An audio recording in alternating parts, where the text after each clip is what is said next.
Let's look at this question. A street vendor sells samosas at rupee 10 per samosa. On a festival day, he had planned to offer a flat discount of 30% on each samosa. He would have earned a profit of 40% even after offering the discount. On that day, he prepared a total of 100 samosas, but could sell only 80 samosas because the remaining 20 samosas were spoiled. How much discount should the vendor now offer so that he will end up making the same amount of profit that he would have made had he been able to sell all the 100 samosas? Right. So, what is the case here? A fruit vendor has marked the price of samosa as rupee 10 per samosa, but he's offering a discount of 30%. So can I see that the marked price for samosa was 10 rupees, right? And he offered a discount on this price. He offered a discount of 30%. 30% discount was offered, right? Which means that he was selling samosa for rupee 7, and even at that price he would have earned a profit of 40%. So can we find the real cost price of samosa?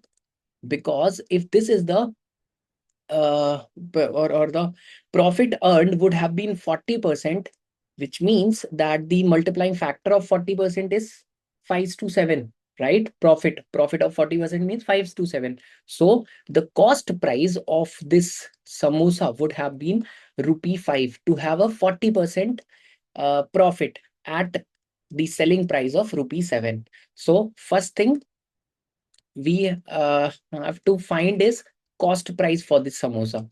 So the cost uh, that is incurred in making these samosas is rupee 5 per samosa.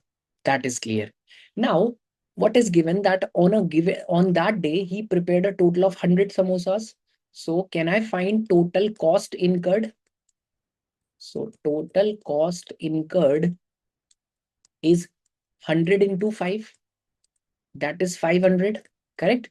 But he could sell only 80 samosas because the 20 samosas were spoiled. So he now could only be able to sell only 80 samosas.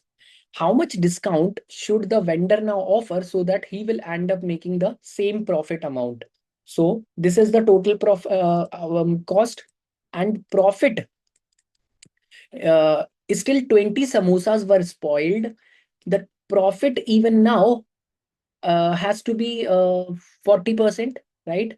Profit has to be 40%, which means total selling price, total selling price must be, total selling price must be 700 rupees.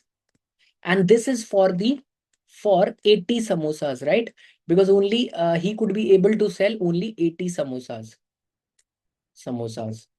Correct. So selling price per samosa coming out to be 70 upon 8.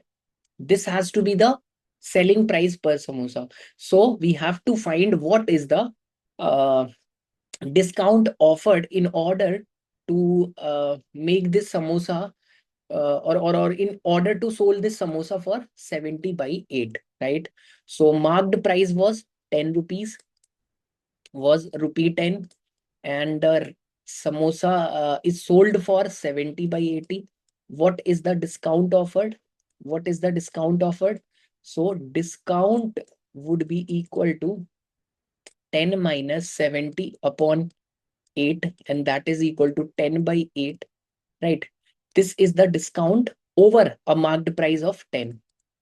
If we have to find the percentage discount, you need to multiply it with 100%, and that is coming out to be 100 upon 8, or 12.5% discount, right?